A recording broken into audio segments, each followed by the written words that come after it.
स्वागत है आपका। आप हैं शिक्षा मंथन में पवन दुबे के साथ। आज हम लोग बाल विकास के अंतर्गत वृद्धि एवं विकास की अवस्थाओं के संबंध में बात करने वाले हैं, जिसमें एक बहुत ही महत्वपूर्ण टॉपिक है शैशवावस्था। शैशवावस्था को जैसा कि हम देखते हैं कि बालक के प्रारंभिक जीवन का प्रमुख काल माना जाता है और यह जन्म के बाद पहली अवस्था विकास की मानी जाती है। और इस अवस्था में बालक का जो विकास होता है वह बहुत ही महत्वपूर्ण और उसके व्यक्तित्व के सर्वांगीण विकास के लिए यह अवस्था बहुत ही महत्वपूर्ण अपना स्थान रखती है। तो शिक्षा की व्यवस्था को देखते हुए या शिक्षा की व्यवस्था जब भी हम करें, हमें यह पूरा ध्यान देना चाहिए कि शैशवावस्था में बालक का विकास समुचित रूप से हो सके। इस बात को विशेष रूप से ध्यान देने की आवश्यकता होती है। तो आइए शुरू करते हैं शैशवावस्था। जैसा कि हम देख रहे हैं कि बालक की जो शैशवावस्था की अवधि है वह 0 से लेकर के 6 वर्ष तक मानी गई है। विभिन्न मनोवैज्ञानिकों का अलग अलग मानना है और इनका जो अपना व्यू है वह भिन्न हो सकता है। किसी मनोवैज्ञानिक का मानना है कि 4 वर्ष तक होती है, कोई 3 वर्ष मानता है, लेकिन सामान्य रूप से हम देखते हैं तो यह 0 से 6 वर्ष तक ही इसको माना जाता है। अब शैशवावस्था चूँकि शिशुओं से संबंधित है तो शिशु शब्द को अंग्रेजी में इन्फेंट के नाम से जाना जाता है या इन्फेंट कहा जाता है, जिसकी उत्पत्ति लैटिन भाषा के इन और फेरी 2 शब्दों से मिलकर के हुई है। ये दोनों शब्द इनका अलग अलग अर्थ है। जैसे कि हम देख रहे हैं कि इन का अर्थ है नहीं के संबंध में और फेरी का अर्थ है बोलने के संबंध में। तो इसका आशय क्या हुआ? इसका आशय ये हुआ कि बालक जो शब्दों को नहीं बोल पाता है, कैसे शब्द? सार्थक शब्दों को वह बोलने में अयोग्य है, यानी कि वह सक्षम नहीं होता है। तो इस तरह से हम देखते हैं कि बालक ये शब्दों को बोलने के योग्य कब होता है? उसकी जब अवस्था 3 वर्ष की हो जाती है, तब वह सार्थक शब्दों को प्रयोग को सीख लेता है, अर्थात उनको बोलने के में सक्षम हो जाता है। अब इसके बाद हम इसकी बात करते हैं कि शैशवावस्था को अन्य कितने नामों से जाना जाता है, कि अन्य भी इसके नाम हैं जो कि आपकी विभिन्न प्रकार की परीक्षाओं में इसको पूछ लिया जाता है कि स्वकेंद्रित अवस्था कितने वर्ष तक होती है, या अनुकरण की अवस्था किसे कहते हैं, या खिलौनों का काल किसे कहते हैं, या जीवन की आधारशिला हम किस अवस्था को मानते हैं, जानते हैं किस अवस्था को। तो ये सब सारे प्रश्न परीक्षाओं में पूछे जा सकते हैं या पूछे जाते हैं। तो आइए देखते हैं कि ये इन अवस्थाओं को किस लिए हम इस नाम से जानते हैं। जैसे हमने देखा कि स्वकेंद्रित अवस्था, बालक क्या करता है, वह उसके केंद्र बिंदु में स्वयं वह होता है, यानी कि पूरी तरह से वह अपने तक ही सीमित रहता है, अपने को ही वह केंद्र बिंदु में रखना चाहता है। और इसकी जो अगला इसका उपनाम है वह है अनुकरण की अवस्था। बालक क्या करता है कि जो भी उसके सामने चीज़ें होती हैं, जो भी चीज़ें उसके सामने क्रिया की जाती हैं, उनका वह अनुकरण करता है, वह चाहे शब्दों के माध्यम से हो, चाहे अनुक्रिया के माध्यम से हो। तो इसलिए इसको हम अनुकरण की अवस्था के नाम से भी जानते हैं। इसमें अगला है खिलौनों का काल। चूँकि बच्चा छोटा होता है और वह खिलौनों को खेलने में उसकी अत्यधिक रुचि होती है, तो इसलिए हम इसको खिलौनों का काल भी कहते हैं। अब आगे हम देखते हैं कि बालक के संपूर्ण जीवन की जो विकसित होने की प्रक्रिया है या उसके विकास का जो भी आयाम है, उसमें वह समुचित रूप से विकास कर सके, इसलिए शैशवावस्था को जीवन की आधारशिला की अवस्था भी कहा जाता है। क्योंकि शैशवावस्था में जब विकास समुचित रूप से हो सकेगा, तभी आगे की आने वाली अवस्थाओं में भी बालक का विकास संभव हो पाएगा। तो इस परिप्रेक्ष्य में हम इसे जीवन की आधारशिला की अवस्था के भी नाम से जानते हैं। तो हमने क्या देखा? हमने ये देखा कि शिशु मूल रूप से इन्फेंट शब्द से शिशु बना है, या शिशु शब्द को हम समझते हैं इन्फेंट लैटिन भाषा के 2 शब्दों से मिलकर बना है, इन और फेरी, जिसका अर्थ है नहीं और बोलने से। अर्थात बालक जो है बोलने में अयोग्य होता है। ठीक है, तो ये इसके कुछ महत्वपूर्ण बिंदु हैं। अगले हम आते हैं इसकी परिभाषाओं की देखते हैं। विभिन्न मनोवैज्ञानिकों ने बाल्यावस्था, किशोरावस्था और शैशवावस्था को अनेक अभिमत दिए हैं अपने अपने। तो हम यहाँ पर देखेंगे कि शैशवावस्था के संबंध में किन मनोवैज्ञानिकों ने क्या क्या कहा है। ठीक है, तो इसमें ये सबसे पहले नाम आता है वैलेंटाइन का। वैलेंटाइन ने शैशवावस्था को सीखने का आदर्श काल कहा है। ठीक है, जो अधिगम होता है वो एक आइडियल रूप में इसमें होता है, यानी कि बच्चा तेज़ी से सीखता है और सीखने की प्रक्रिया उसकी क्या होती है, वो एक आदर्श के रूप में होती है, यानी बालक इसमें सीखता अधिक है। ठीक है, तो ये इनकी कोटेशन है आपकी वैलेंटाइन की, बहुत महत्वपूर्ण है परीक्षा की दृष्टि से। अधिकतर ये पूछा जाता है कि ये परिभाषा किसकी है और ये परिभाषा किसकी है, तो इसको हमको मूल रूप से देखना है। और परिभाषाओं को याद करने में शब्दों को पकड़ना बहुत आवश्यक होता है। तो इसमें आप देख सकते हैं आदर्श काल। अगली परिभाषा है हरलॉक की। हरलॉक ने क्या कहा था? हरलॉक ने कहा था कि शैशवावस्था एक खतरनाक काल है। खतरनाक काल इसलिए इन्होंने कहा कि इसमें बच्चे की मृत्यु हो जाया करती है, और जब मृत्यु दर देखते हैं हम इसको, तो इसमें सर्वाधिक मृत्यु दर किसकी होती है? शिशुओं की होती है। तो इस परिप्रेक्ष्य से भी जो है यह खतरनाक काल के रूप में हमारे सामने आता है। तो हरलॉक ने क्या कहा था, आप इसको देखें, शैशवावस्था एक खतरनाक काल है। ठीक है, अगली जो परिभाषा है वो है वाटसन की। वाटसन महोदय ने क्या कहा कि विकास के अन्य अवस्था की तुलना में शैशवावस्था के सीखने के क्षेत्र में अधिक तीव्रता होती है, यानी कि जो अधिगम है वह क्या होता है, वह इस अवस्था में बहुत तीव्र गति से होता है। बालक बहुत ही जल्दी जो भी उसके सामने गतिविधि होती है उसको वह सीख लेता है, उसको वह दोहराने लगता है, तो उसका जो क्षेत्र होता है वो व्यापक होता है। आगे हम देखते हैं, व्यक्ति अपने जीवन में जो कुछ बनना चाहता है उसका निर्धारण प्रारंभ के 4 से 5 वर्षों में हो जाता है। ये मत था इनका फ्रायड महोदय का। फ्रायड ने क्या कहा कि जो भी मानव के जीवन में उस कार्य करना है, उसको जो भी बनना है, उसका निर्धारण कब हो जाता है? उसका निर्धारण शैशवावस्था अर्थात 4-5 वर्षों में ही हो जाता है। ठीक है, तो इस तरह से हमने इन मनोवैज्ञानिकों की परिभाषाओं को देखा। चलिए आगे बढ़ते हैं। अब इसके बाद हम बात करते हैं इसकी विशेषताओं के विषय में। प्रत्येक अवस्था की कुछ न कुछ ऐसी विशेषताएं होती हैं जो कि उसके विकास को प्रभावित करती हैं, या उसको अगर हम दृष्टिगत रखते हुए बालक की शैक्षिक व्यवस्था करें या शिक्षा की व्यवस्था करें तो बालक का विकास अधिक गति से हो सकता है या बेहतर हो सकता है।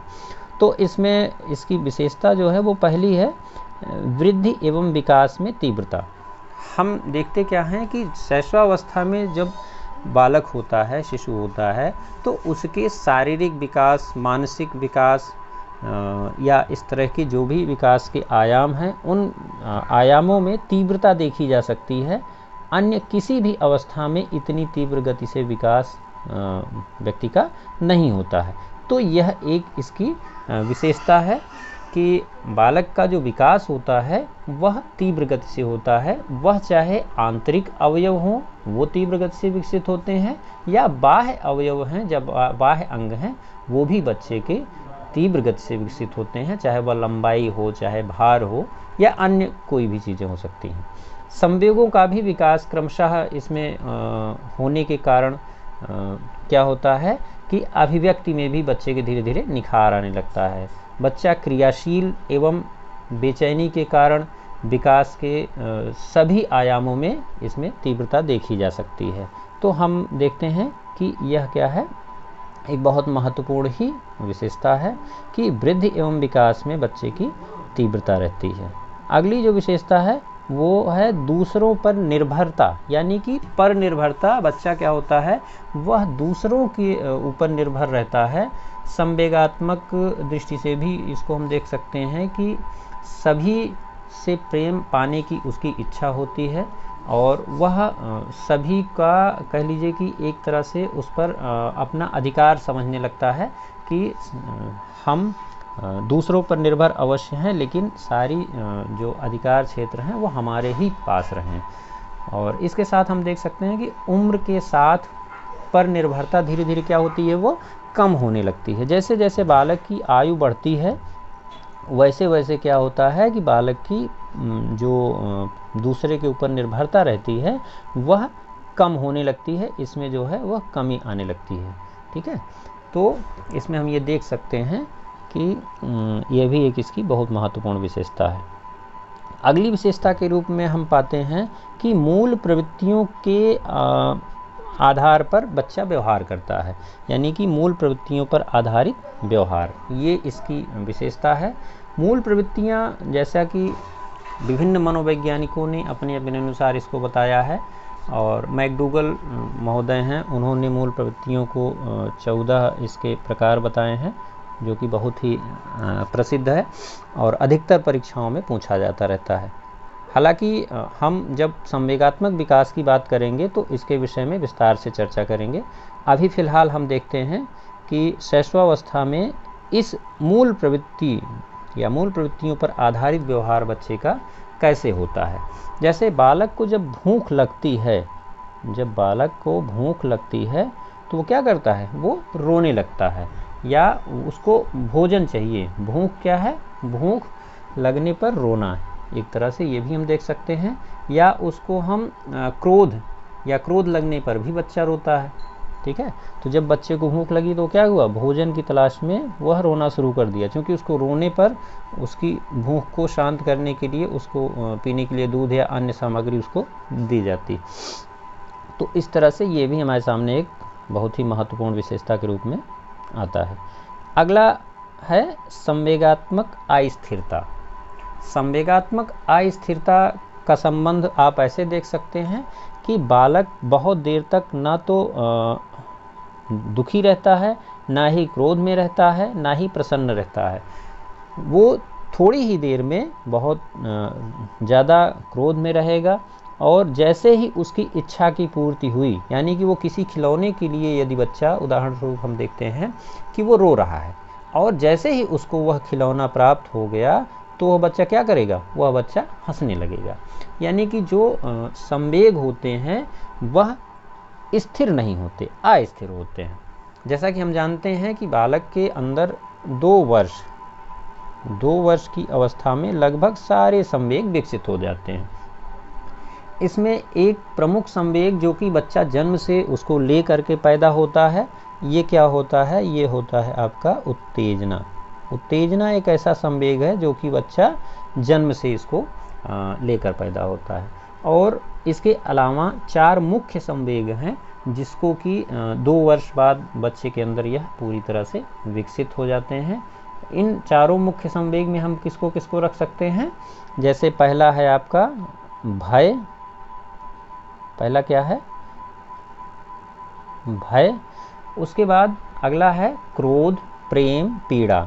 क्रोध, प्रेम और पीड़ा, ये क्या है, ये 4 क्या है, ये 4 मुख्य संवेग ये बच्चे में प्रबल होते हैं।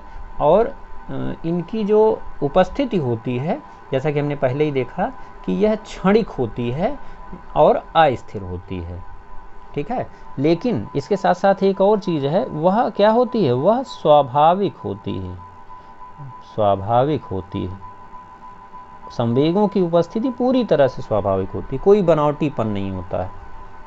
बच्चा अगर प्रेम करेगा तो वो स्वाभाविक होगा, उसमें किसी तरह का बनावटीपन नहीं होगा। भय है, अगर डर रहा है तो भी स्वाभाविक है, क्रोध है तो भी, मतलब जितने भी संवेग उपस्थित होंगे बच्चे के अंदर वो क्या होंगे, वो पूरी तरह से स्वाभाविक संवेग होते हैं।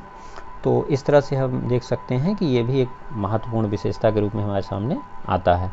अगली विशेषता है सामाजिक विकास। सामाजिक विकास को हम इस परिप्रेक्ष्य में देख सकते हैं कि बालक प्रारंभिक अवस्था में, जैसे जब उसके प्रारंभिक वर्ष होते हैं 1 या 2 वर्ष इस तरह के, तो इस अवस्था में बालक पूरी तरह से स्वार्थी होता है। क्या होता है? वह स्वार्थी होता है और अकेले खेलना चाहता है। अकेले, यानी कहने का आशय यह है कि इसमें बालक का सामाजिक विकास पूरी तरह से बाधित रहता है, सामाजिक विकास नहीं होता है।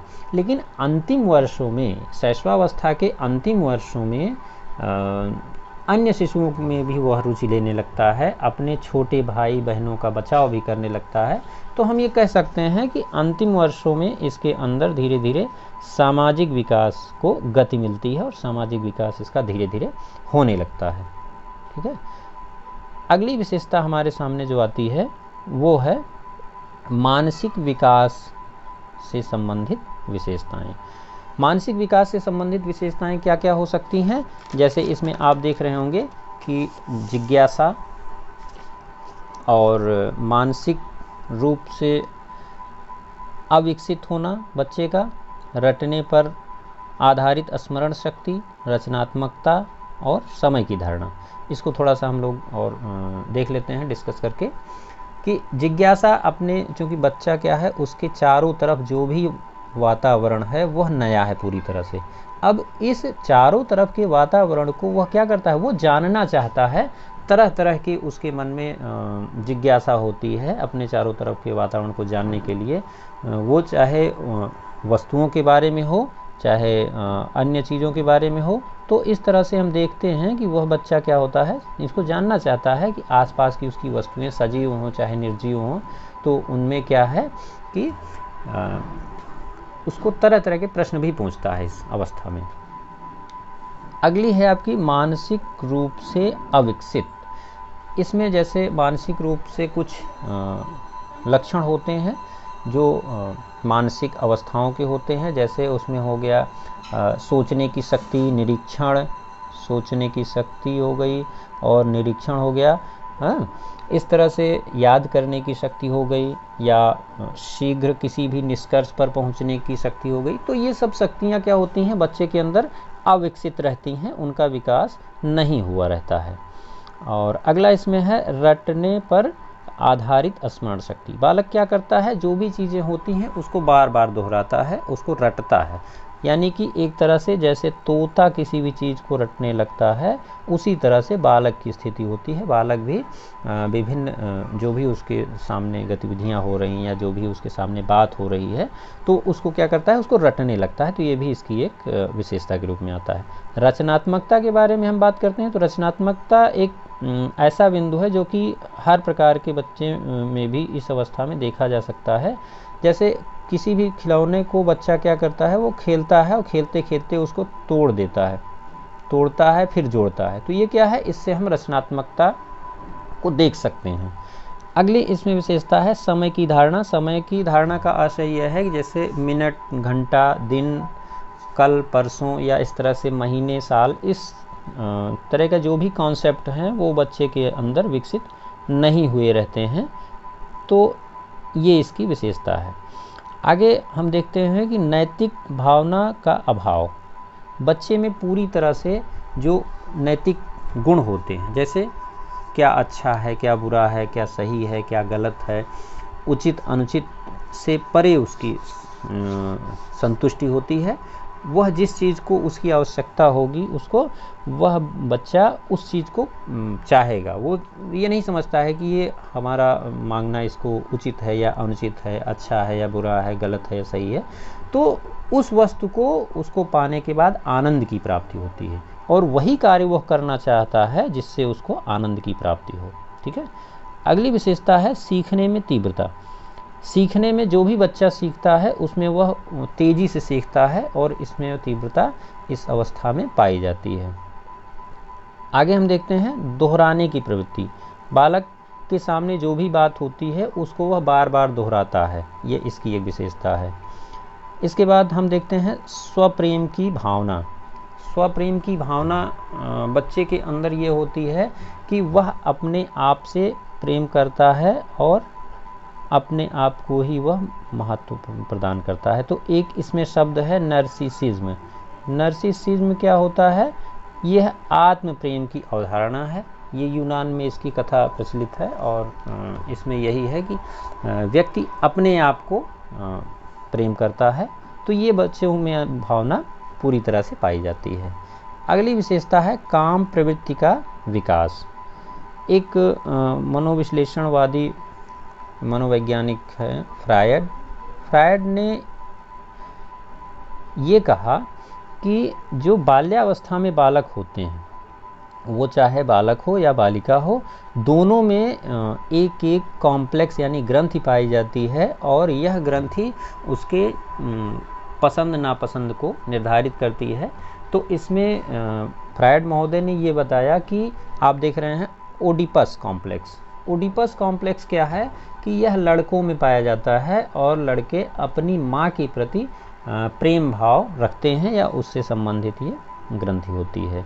इसी प्रकार से बालिकाओं में इलेक्ट्रा नामक की इलेक्ट्रा कॉम्प्लेक्स होता है। इस ग्रंथि से होता यह है कि बालिकाएं अपने पिता से, किससे? पिता से अधिक प्रेम की भावना रखती हैं। तो फ्रायड के अनुसार ये था कि इस तरह से बच्चे में ये विकास पाया जाता है।